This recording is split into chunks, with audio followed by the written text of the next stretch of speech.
at ya, mad at ya. Tell you what's master, coming at ya, coming at ya. Rhyme style disaster, coming at ya, mad at ya. Tell you what's master, coming at ya. Hello and welcome to Cut the Bull.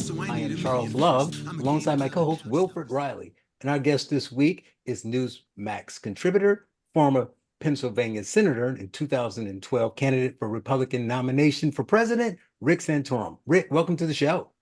Thank you. It's good to be with both of you. Well, it's good to have you.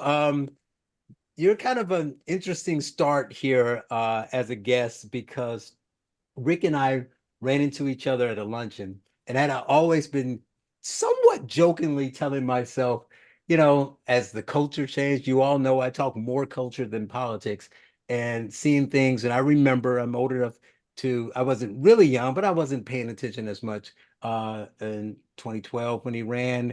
And I remember him making all these headlines for being so out of step with the culture. And I remember some of the comments and thinking, well, you know, why is he making such a big deal about this stuff? So you fast forward 5 to 7 years, and I'm like, if I ever meet Rick Santorum, I'm gonna have to tell that guy I owe him an apology. So Eric Metastasis and I walked over to him and said, "Is that Rick Santorum?" And I went over and I said, "Rick, we need to talk." And I think I'll record it and actually say it. Of course, I'm probably going to get flack for it, but I wanted to talk about your take on the LGBTQ issues. I think most of it was same-sex marriage at the time, but I have to say you were kind of right about some of the things that you said would happen as things unfolded and as we kind of gave into these demands. So can you talk a little bit about, go back then and talk about what your central argument was about the issue? Yeah, contrary to what it is portrayed, you know, my feeling about everyone is that everyone should be treated with dignity and respect. Everyone should be individually. I should, you know, my job is to love my fellow man.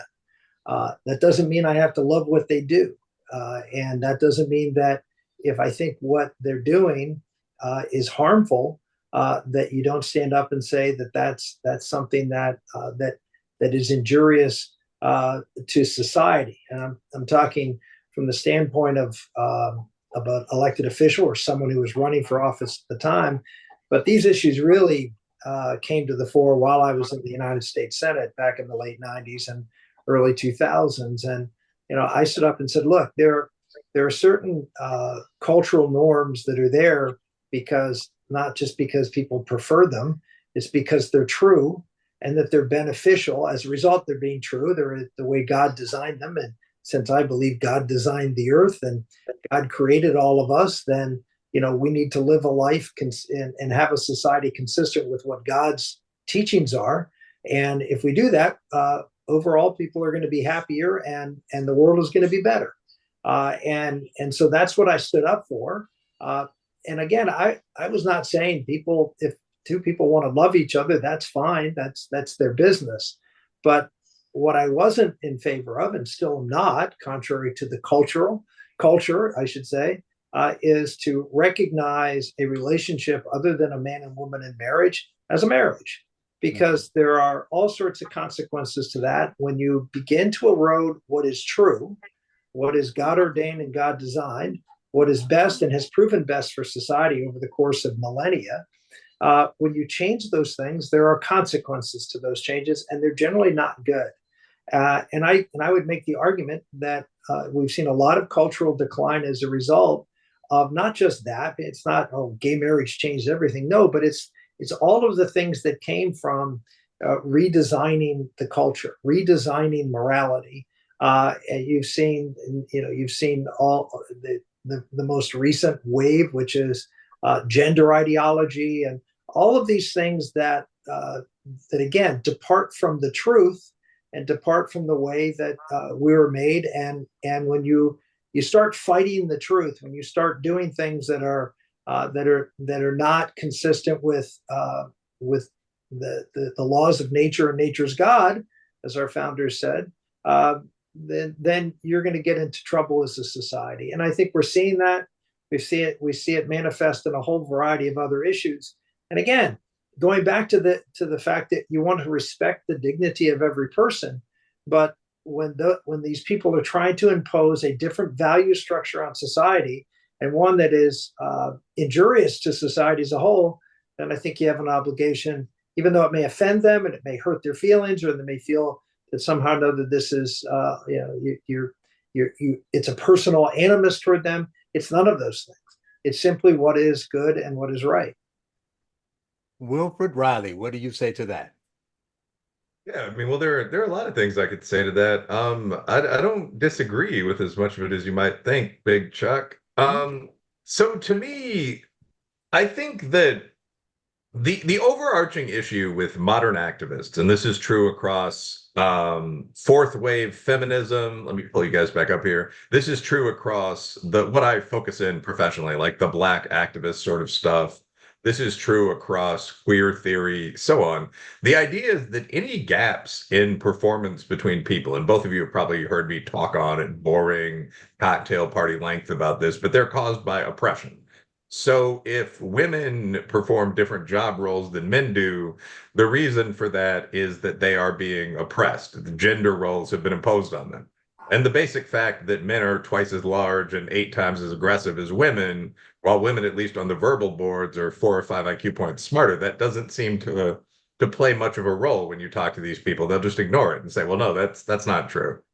And similarly, I mean, the idea that some sexual practices were frowned on more than others. Now, if you read through the Bible, which all of us have, it's not homosexuality so much, it's sex outside of marriage. It's fornication, divorce, onanism. I mean, they go through quite a few things that you're really, as a lady or gentleman, to use the older terms, not supposed to do. But the idea from anyone, from a queer theorist to just a campus rebel, is, well, those things are frowned on because the elders don't know how to do them. They have no interest in oral sex, say. And we are going to free society from these repressive biases. So that's the gay and queer rights movement. That's the feminist movement. It's the same thing with Black activism, right? I mean, the SAT shows that African Americans who don't study get exactly the same test score as Southern whites. But the reason for that is that the test was designed by slave masters. So, I mean, I think over the past couple of years, I mean, you do see that trend where there's no end to the civil rights movements. I personally don't necessarily have strong objections to gay marriage if we're going to allow divorce and so on. But I mean, I actually worked with the Human Rights Campaign for a while as a college man. And when gay marriage passed in 2012, this is Obergefell, my impression was, excuse the language, well, these assholes can stop asking me for money now. Like, it's over. The campaign is done. And the next summer, I remember my fiance and I were thinking about going summering somewhere. And this is when I was still dating Luke Coyne, I think. And we had a flyer show up at the house, and it was promoting the new issue, which is trans rights, the rights of people that want to be the opposite sex. So I'm not sure that there's an end to the categories of people that feel oppressed by difference. The one question I would ask the distinguished guest is, how does the law come into this as opposed to civil society? We can say that you can debate the quote unquote slut shaming or something like that. But I mean, do you think we should ban sodomy, for example, or should civil unions be available to gay people but not marriage? What would your take on some of those questions that are going to come up be, I guess?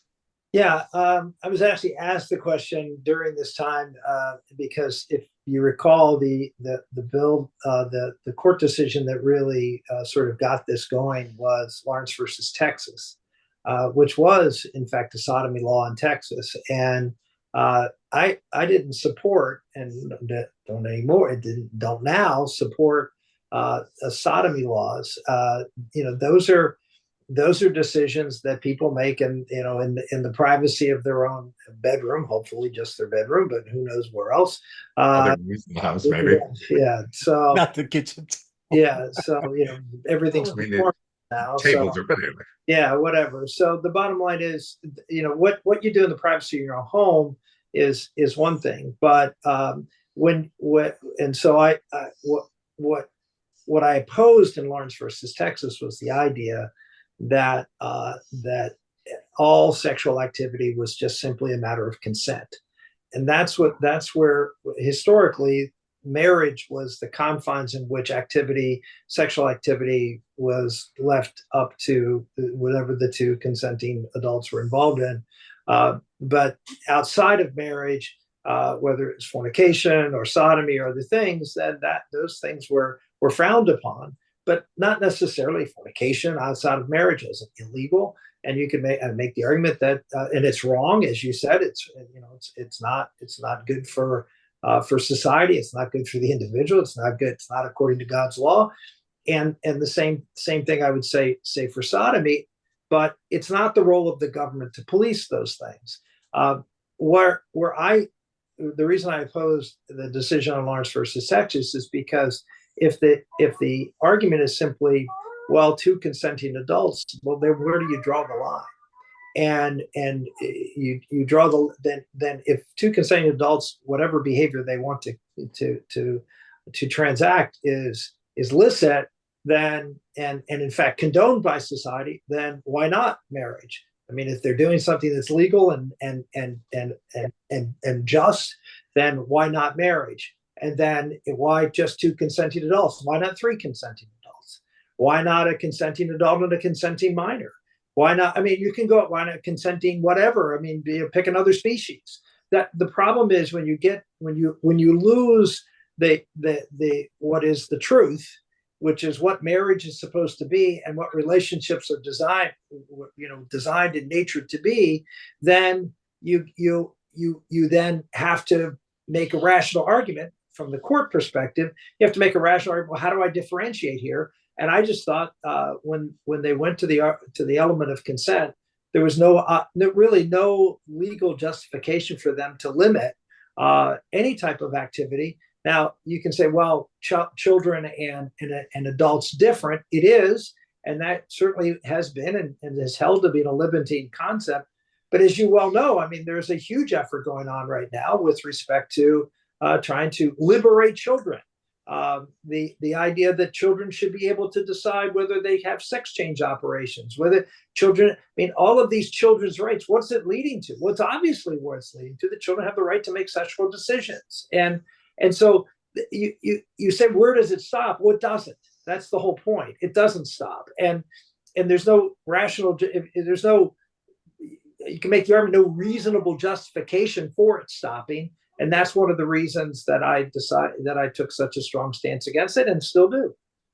If I can jump in there very briefly, I do think one comment that most people in the law would make, I think two, if not all of us trained as lawyers, the problem with marriage, the idea that you could have some kind of romantic relationship with a golden retriever or something like that would be consensual is just that children under 18 children, but I mean, animals and children can't consent in most legal frameworks. Well, as I said, I think there.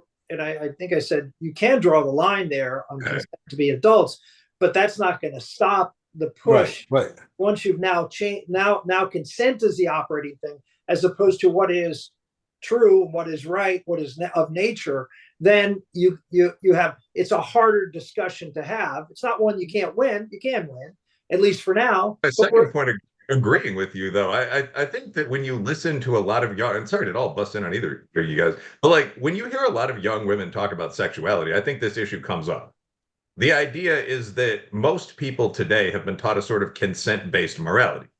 So if you are involved in situations that used to, in many cases, frankly, be illegal, I mean, cattishness, if you slept with a woman one time and then left, alienation of affections, risk of pregnancy, these were misdemeanor charges, but they were things in the law books. If you're in one of these situations where you have an extremely explicit college hookup where both of you do, a range of the different sexual options, and then you never speak again, I think it's natural for 60% of people, 80% of women, to feel a bit rejected, a bit affected by them. And if your only framework is, well, consent is good, non-consent is bad, I think that's what takes us into the kind of almost rape and sexual assault frenzy on campuses, which is a very awkward topic for a bunch of guys to talk about. But if you have sex with someone and, everything you can do is explored and then you never talk again, it's pretty easy to frame that as maybe that wasn't consensual. Maybe I mistook. I had 5 drinks instead of 4, as opposed to just like, wow, that guy did something that's very ungentlemanly that you're not supposed to do. Because that requires you going back to kind of the older set of things where you accept that certain things are real. And the whole Pomo premise is that they're not, right? So Go ahead, Rick. No, go ahead. Well, I was just going to say that that kind of brings me to the point that I thought was really important to the argument I felt you were trying to make at the time, that both we can see now with hindsight, we can see where we are, but also looking at what the intent was. Because part of the conversation that brought you so much heat, I guess, would be that assumption, or that I don't think is there, because I found a quote where they were saying you were comparing homosexuality to bestiality, right? So, but I have the quote in front of me. It clearly says, in every society, the definition of marriage has not ever, to my knowledge, included homosexuality. That's not to pick on homosexuality. It's not. Man on child, man or dog, whatever. And then some reporter breaks in and interrupts to say, I'm sorry, I didn't think I was going to talk about man on dog with a U.S. senator. It's sort of freaking me out, right? So it's not like you were saying that it's all the same. You were trying to say that it's not the same. Right. You said it's not the same, right. But if you make it consent, people can decide whatever they want to do, right? And they hung on that one piece. And so, like, from a legal standpoint, Will is saying, but a dog can't consent. That was the point I was making, right? Right. Yeah. But what you look at today, right? I don't even think you can say answer that yourself as to whether this is the case. You saw a slippery slope and you saw a problem coming, but I don't think you would even say that you saw where we are just slightly over a decade later, in the sense that what they're saying, the kids I've seen, it's obviously it's not in the mainstream, it's some of the more extreme, but they're saying, abortion all the way up to the day that the Democrats' position used to be safe, legal, and rare.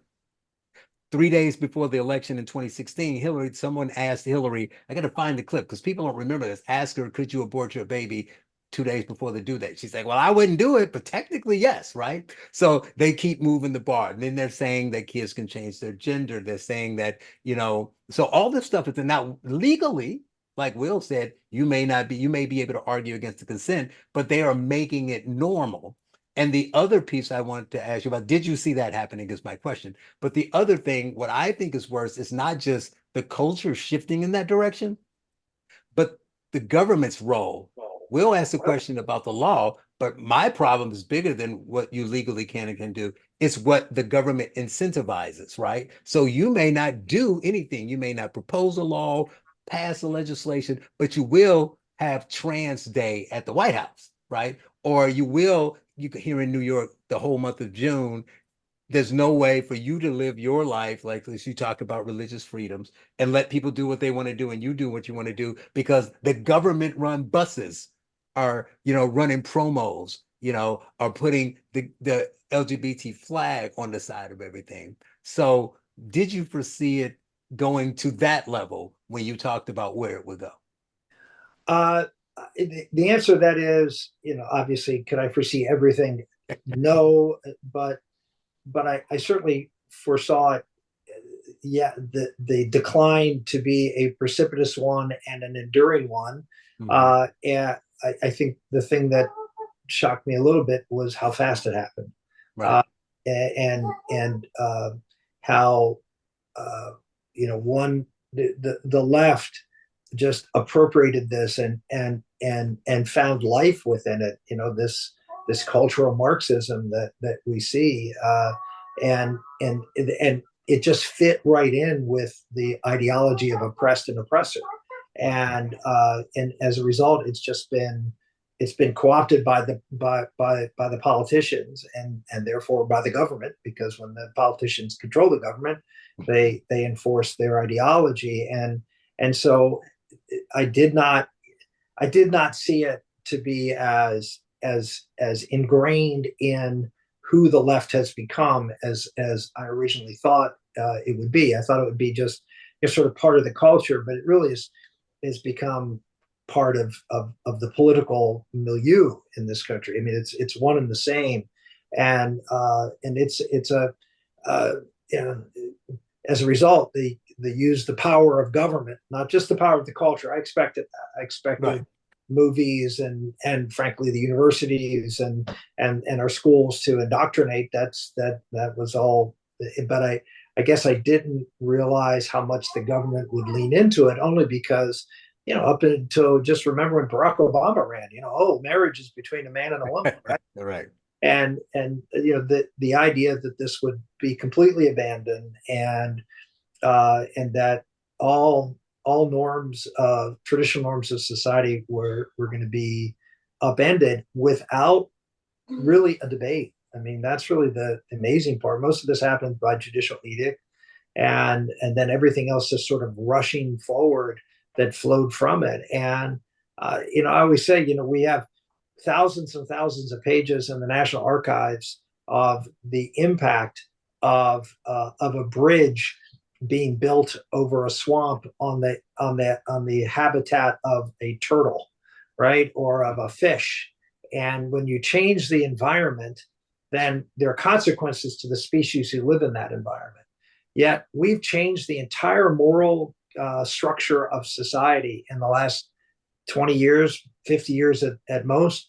And we've done so just bravely going into that new world with hardly any kind of introspection. And in fact, if you're someone like me who stands up against this, you are routinely vilified and sort of seen as other, that you're just out of step with culture, and how dare you help even voice these ideas. I mean, you're not polite to have it at cocktail parties, to have someone who actually believes this. I mean, if you want to believe it, fine, be quiet about it, but certainly don't voice your concern about this because you're a hater. And so it's not just you're a hater, which I can sort of deal with, but you could also be a criminal, which is sort of the next step in the process of not just. I always got a kick out of the fact that the whole objective when this was being started was tolerance, that you just need to tolerate, right? And we've gone to the point now where tolerance is what folks who believe what I believe are asking for. Just, will you tolerate us? And the answer is no, they simply won't. And so this, did I believe that would happen? I thought culturally it would happen, but we now have reached the point where the government in many countries around the world, Western countries who have adopted this philosophy, are in fact, criminally punishing people who hold my points of view. I want to let Will get back in here, but I want to tell you something briefly you find interesting that kind of ties into that. So I'm on the parent-led school board here in New York, and there have been some activists about all this stuff. And like you say, you were pretty much primarily 12 years ago talking about gay marriage. Things have moved to, exponentially into, gender ideology and things of that nature. So obviously that's in the ether. People are pushing for more and more and more. And so we passed a resolution to examine, not to change, the gender guidelines that allow biological boys who live as girls to live as they want to do what they want to do, identify how they want to do, but whether they can compete in sports against girls. I say we're a small District 2 New York school district. I think we've had 30 or 40 articles written about us, all in mainstream, from Politico to Fox to everywhere. And one of the members on our council was removed. They claimed that she was attacking anonymous students, even though no student was named. It had nothing to do with anything, didn't attack anyone. And these activists have been coming to our meetings every month for like 8 months. Trans activists with signs, remove us all. They had a higher board pass a resolution to remove all 8 of us who voted for the resolution.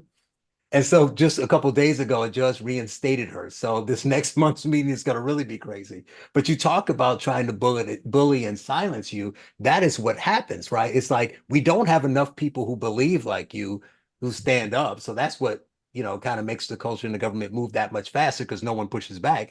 And then the few who try, they try to crush you or label you or things of that nature. And that, like you said, they're supposed to be tolerant, but they won't tolerate any dissenting voices, and that's part of the problem.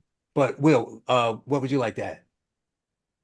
Well, I actually have a question for the guest here because I mean, what you're describing, Rick, is something that a lot of people have said, and it's something that you see. So, like today, I opened up social media and I found that Britain is going to get rid of the hereditary peers in their House of Lords. So, I mean, obviously, in Britain, they have the House of Lords, they have the House of Commons, and the idea is that having these traditional noblemen, these owners of castles and large areas of land, and these days businesses, in the equivalent of Congress gives it sort of a stabilizing factor that's worked pretty well for about 1,000 years. It's been criticized as posh, as favoring the upper class. It's been defended for the reasons I just gave. But apparently, they're just going to move ahead and do this, despite the fact that something like 85% of the British public opposes it. We see similar patterns when it comes to mass immigration, transgenderism. I mean, I once did less comment before the question, but I once did a very large in poll on this. I mean, I went on one of my social media platforms. I asked about 3,000 people, and I provided a link from there to a real survey site. And I asked people, not do you believe that trans women should participate with women who are cis or something, but just do you believe that girls can have penises? And the percentage of people that said yes was two. It was 2%. The poll's still there. It's visible on the page.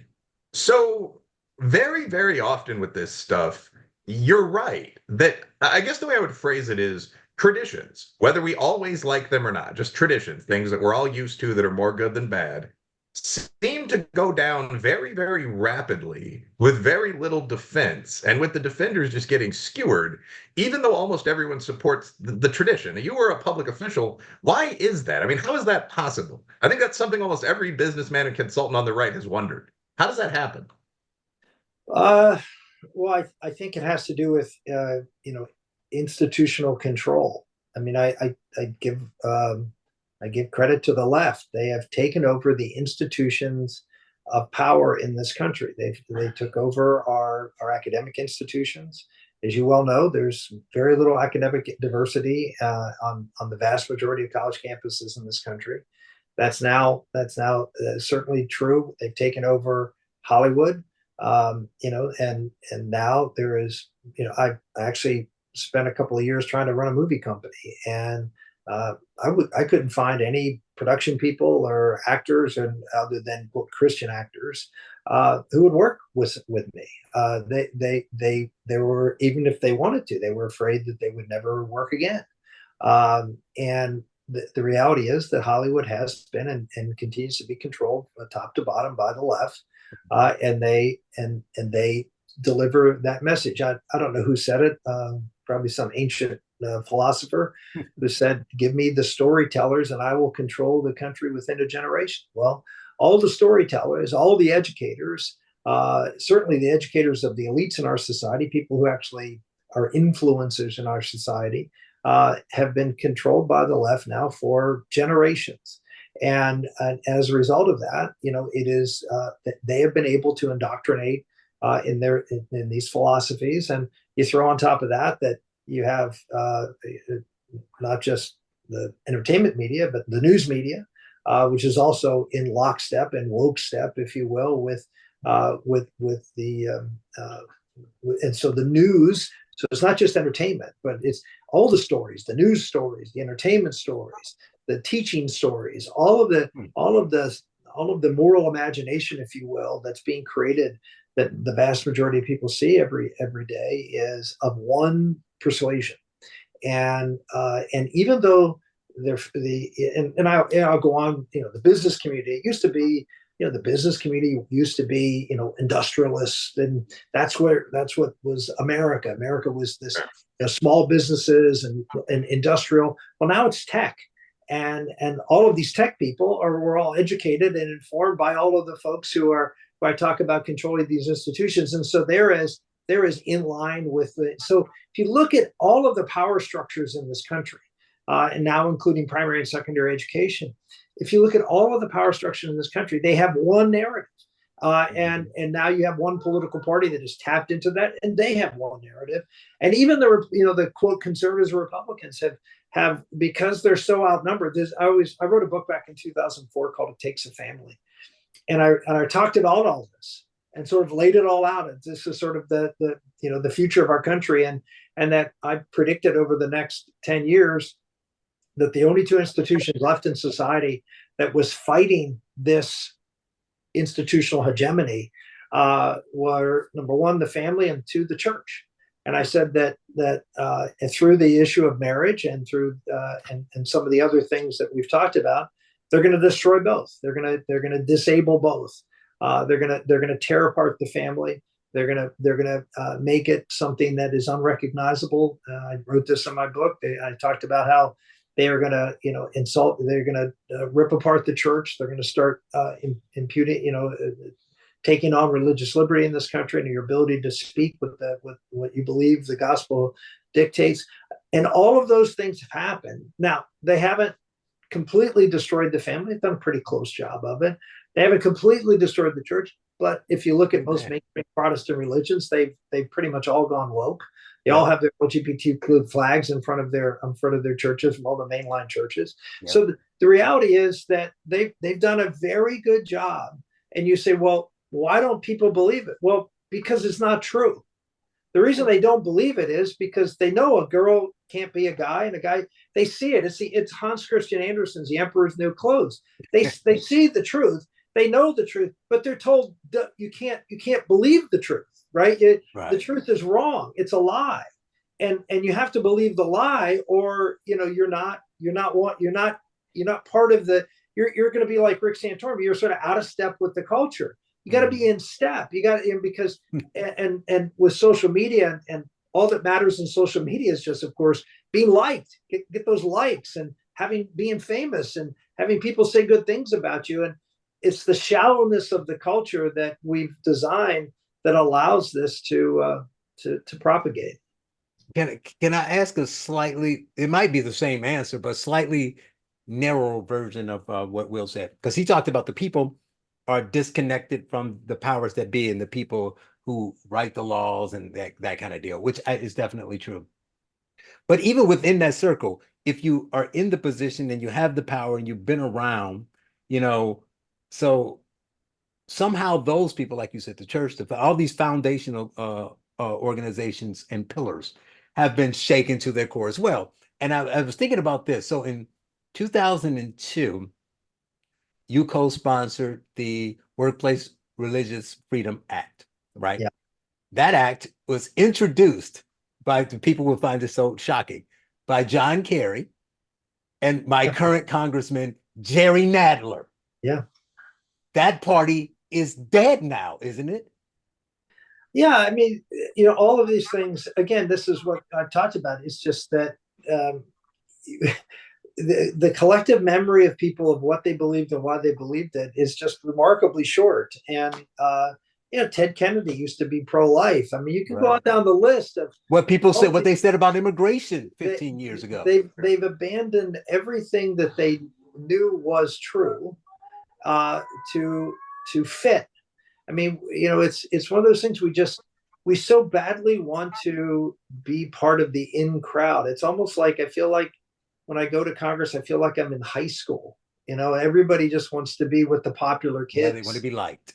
Yeah, they want to be liked. And we have a society that just wants to be liked, and we don't care about the truth anymore. And that's a society that's going to decline. It's going to fail. And people were, how do these school shootings happen? Why aren't people having babies anymore? Why are people on so many drugs and not help? Why? Well, because they live empty lives full of lies. That's why. Right. Will, I'll let you say whatever you want to say, but I want to ask you this. In talking about, like, I'm sure people will be shocked to know that Religious Freedom Act was introduced by John Kerry and Jerry Nadler.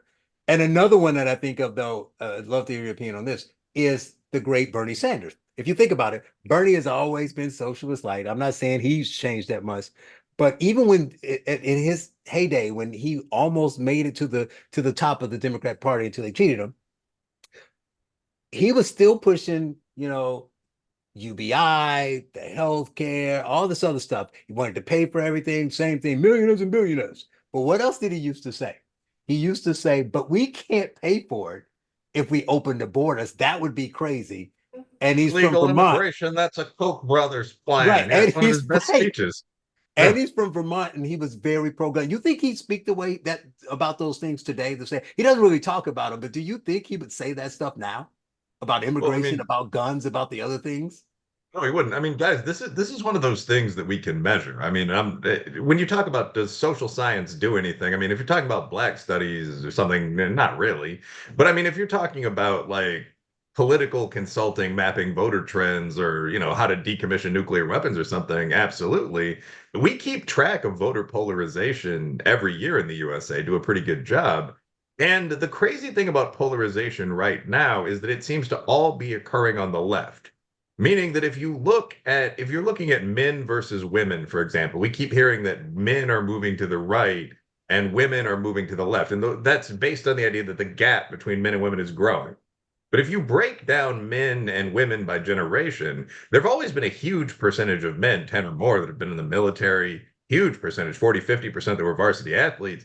Men are no more or less conservative than we've ever been right now. Men are the same. Women are polarizing dramatically. Women are the most left wing that they have ever been. Damn And they're college. also the most, well, I it's said it's all each, that college. well, like this is one of the things. Like, there are a lot of things I'd rather do than argue with feminists on a computer, almost anything really. But I find that some of the things from my upcoming book have gotten me into back and forth with like businesswoman friends of mine because people keep saying things like, well, the fertility crisis is due to, bold, brave women refusing to settle down with men more abusive than those that they used to accept. And like, if you break that down piece by piece, no, it's not. Women in 18 to 21 want relationships a lot more than men do. The guys aren't stepping up, I think, in a lot of these cases. You have a lot of single moms. Men are far, far less abusive than we used to be. Women are about the same, by the way. So about half of domestic violence now is committed by women, which sounds unbelievable. But anyway, just blah, blah, blah. 46% of young white women have been diagnosed with a mental illness. Plenty of problems too. I'm not here to bash women, but the whole point is that, like, no, it's not that brave women made a move towards something better. We broke away from the marital model because women swung very dramatically to the left by and large. And it doesn't seem to be working for women at all. Like today's girl bosses are probably the most depressed generation on record. But so anyway, like when we look at voter polarization, it's the same across a lot of clades, like young and old, as it is for male and female. Like the shift is primarily to the left. The Republican Party, I can't think of, you guys might help, but I can't think of a major issue the GOP is further to the right on today than we were in like 1970. I mean, whether we're talking about nuclear, Nothing. anything from nuclear weapons, tactical warfare, all the way over to abortion. I mean, where Trump essentially wants a pro-choice GOP to some extent, because I'm reading his proposals. Mhm. So what you've seen is a move that's all on the left. Like Bernie Everybody is. Sanders, I've actually followed his career, know your enemy, and he's a genuinely funny writer. But Bernie used to be a socialist backbencher from Vermont, which is like the fourth smallest state. Like he was one of those guys, Cory Bush style, that would get up and speak about nothing. He was once kicked out of a commune a little before Congress for not working hard enough. And over the years, he became this messianic figure in the Democratic Party as actual socialism became more accepted. And so, I mean, I think you have this pattern where once you get your ideology into the mainstream, where it becomes, it's not the dominant ideology in academia, that's mainstream Democratic Party, but 18% of social scientists are Marxists. When you get to that level, you start seeing more people accept that in general society. And so you do see a move away from, I don't think there's a pro-life Democrat right now.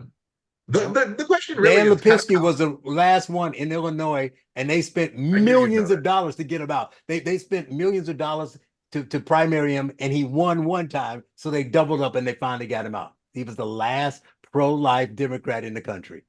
Like the last unicorn. What do? Do you like worship it or kill it with a red? But I mean, anyway, so Right. like, And they decided to kill him.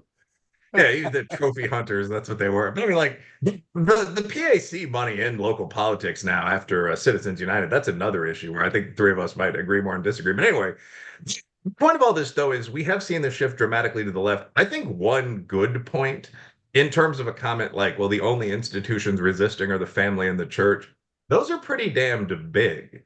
Like, I think there's a mass of support for anyone who comes up coherently and says, this is all nonsense. I mean, like the Daily Wire started making movies now, and I mean the latest one's in movie theaters. And I mean, I think that if you get anyone to even competently do that, if you're not making the equivalent, no offense, but of Christian rock, if you're doing something funny with a conservative slant, I think hundreds of millions of people are going to be interested in that because most people know women don't have penises. But right now, yeah, we're seeing non-complementary polarization. It's much more on the left. Well, last thing here, Rick, because then I want to get briefly in the last couple of minutes we have talk about your views on the political scene we're in now. But do you see some optimism in that? I mean, I think you both are right about those last two pillars who are fighting back are important and are big.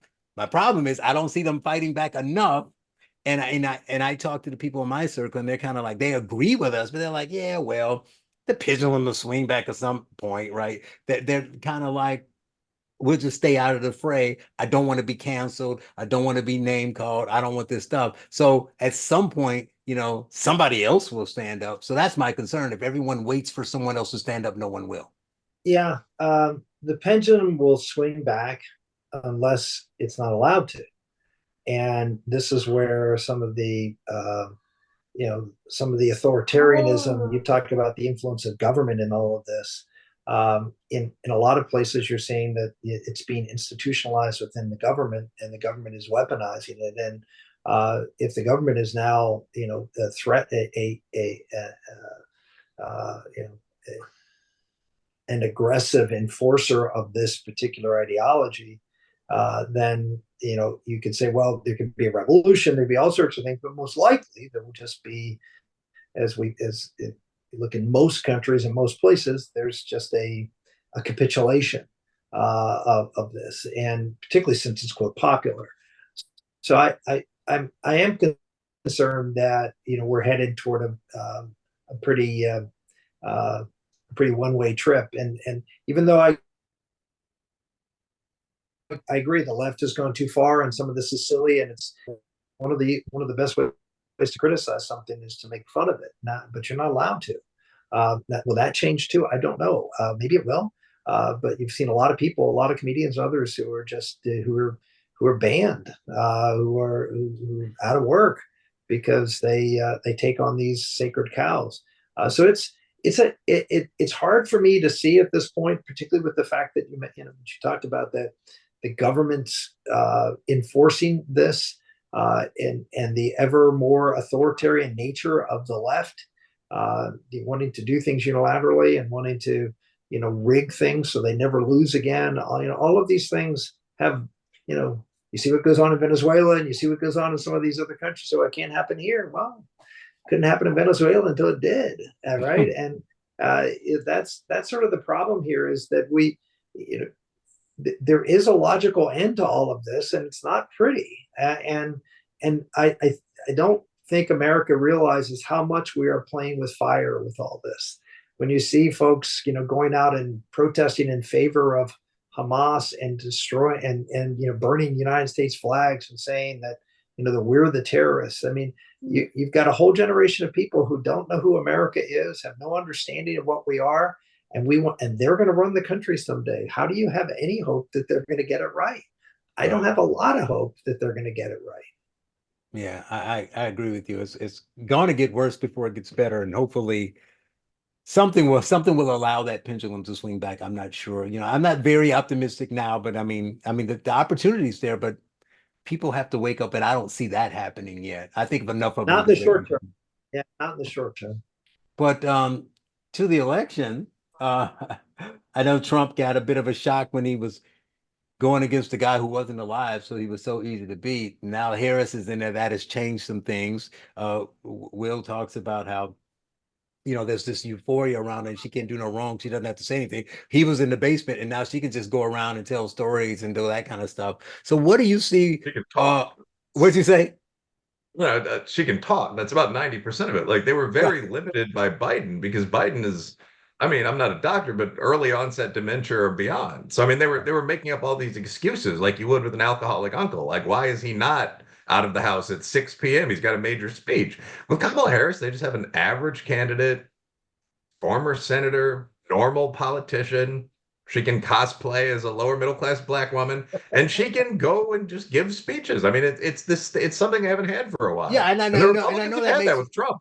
right, and I know that makes it harder for them, but I don't know. I want to know, if you want to give predictions, that's fine. But I want to know your view of this, Rick. What I think they're going about it wrong. Like I've really been paying attention to them. I've been on vacation for 2 weeks, but what I really think that they should do, I don't know about all they should do, but they should do a solid 8 to 10 days where all they do is hammer her on, like at the debate. I don't think Trump should answer a question until she says, why did you lie about him being sharp as a tack?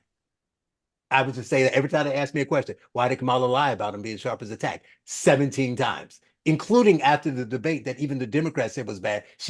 I talk to him all the time. He's sharp. That's what I would do. Just beat up on the fact that she just let that go and just play like I was talking about earlier, the John Kerrys, the Jerry Nadlers, the Nancy Pelosi's, the Barack Obamas. Just play as they paint every Republican from you to Bush to John McCain. It doesn't matter. They're saying Trump now. They did the same thing to Bush. They don't mean it. Now Michelle Obama and Bush are best friends, but that's just what they do. They're all racist. They're all evil. They all have these draconian. What's the thing that they do with the girls and the handmaid stuff? Right? They all do that. Just play clips of Democrats advocating for the very same thing. Well, yeah, you can, but again, the problem with all of those things is Media. who's going to see it, Right. because The media. the media simply won't cover it, and Right. and so yeah, look, there'll be a debate, and while Will's right that she's conversant, she's not particularly good at conversing. I mean, she is conversant, but she's not really good at it, and Right. she's I do wonder what she really believes, and I also wonder about her ability to really articulate those beliefs. I mean, I think she's not particularly good at it. When she does try to explain something or sort of lay out a position, she talks like your third grade English teacher. I mean, she's not. She talks sort of almost at a grade school teacher level, and it's not very compelling. It's not, certainly doesn't give you the idea that this is the future leader of the free world. Right. So I think there's vulnerability there, and that's why they're keeping her on script. She's not taking any questions. She gave a speech the other day where she said, well, I'm going off script here, and then she wandered around on answering a question about a school shooting, but it did, and in the end started making a joke about something. I mean, she's not good at this. I mean, she really isn't. And so the debate, well, I think could be telling. She might do a good job, but I think unlikely that she'll do particularly well. I think at this point, if you look at most of the polling numbers, she's sort of crested. She hasn't really continue to solidify her lead. I think that Trump is doing some of what you're saying, which is going out there doing very single issue types of things and trying to drive message. I think they'll continue to do that. Trump will step on it a few times and things will, get a little crazy. But I think in the end, I would rather be Donald Trump right now than her. I think he has a bigger base of electoral votes than she does. And the one state that I happen to know a lot about, which is Pennsylvania, is actually, if there was one state that was in the Democratic camp that was stronger, even with a demented Biden, than with Harris, it's Pennsylvania. Biden was doing very, very well among older voters, and was not doing well among younger voters. And the age and the dementia thing was probably part of that. I think there was some affinity by older voters to Biden, and given what he was going through, and younger folks just were completely repulsed by him. And the opposite is true with Harris. I think a lot of older voters are a little concerned about her and her ability. And Pennsylvania's never elected a woman statewide to either governor or senator. Never, and so it's a state it's a second oldest per capita state in the country. It is a state with very, very few immigrants. It's one of the least states with the least amount of immigration. It's also a state with a fairly low minority population. relative to the other competitive states. So, all of those things actually helped Joe Biden, but hurt Kamala Harris. And also the state has actually trended a little bit more Republican as of late. And even though we have a Democratic governor, 2 Democratic senators, we had a bunch of bad candidates who ran for those offices, and as a result, they didn't win. But if you look at that race in Pennsylvania, the Senate race is tied 50-50 on a 46-46 was the last poll against this 18-year incumbent. The state's moved, and the question is, where does Harris pick? If she loses Pennsylvania, where does she pick it up? It's got to be Georgia, Arizona, and North Carolina. Those are tough for her. So I would just say that, long-winded answer. It doesn't come down to all these big issues. It comes down to just a handful of states, and right now it looks like Trump is in a stronger position. Anything, Will? No, I mean, enjoyed talking through it. I mean, it's the race is too close to call. I mean, that's my one read on the polls, where guys, I mean, people make a lot of money in like the poll calling business. I mean, we'll say, we're going from 45% to 60% today, sabermetric style. I mean, I don't. I mean, if you actually look at those polls, it's usually about a 1 point difference. What's the margin of error? 3.6. Yeah. I mean, like, I don't think that means anything. Frankly, hopefully Trump can pull it out. I think that almost everyone who's on the right thought Trump had it in the bag when we saw him get shot in the head, honestly. I mean, it's a little awkward to put it that way, but he had a debate against the guy his opponent, his enemy, the guy he'd been going back and forth with for years, beat him. This guy's about to retire after that debate. Then there's an assassination attempt, and almost everyone's reaction, although the suspect had apparently gone back and forth with both parties, is they tried to kill him. And, you see Trump, electoral chances are 75-80%. And then the Democrats do all these things in a very well-oiled sequence, and they're good at this. They're a lot better than the Republicans. They are. I mean, that's how Bernie Sanders he's never gotten up to bat. I mean, you'll see people like Big Jim Clyburn walking into a closed door meeting and then 4 candidates stepping down. I mean, that's the kind of machinery that you see at work there. Right. And that's not even an exaggeration, Charles. I mean, I think you were the one that tutored me on that one. Yeah. But I mean, just so anyway, Trump went from looking like a shoo-in to having a very tough race on his hands. Good chance he can still pull it out. We'll see. Well, the only thing I'll say, I don't know what it would be, and it may be kind of crazy, but because the year's been so insane with such drastic up and down from the convictions and the court stuff with Trump to Biden to Kamala, is I think that we got one more in us. There's going to be one other shift that's going to help one of the candidates. And I don't know what it is. I don't have a prediction of that, but I think something else of newsworthy note that could kind of shift an election might happen again. But we'll have to wait and see. But until then, Rick, it's been great talking with you and having you on, getting your insights. And again, sorry for thinking you were, going too far with the with the cultural pushback in 2012. All forgiven. Well, good having you on, and thanks for coming on. And hope to see you again over at Newsmax. Take care. God bless. All right, have a good one. Bye-bye. Land of the free and a home of the brave. God get all of the praise. I got a country to save, 'cause I'm Patriot J and I'm saving a day.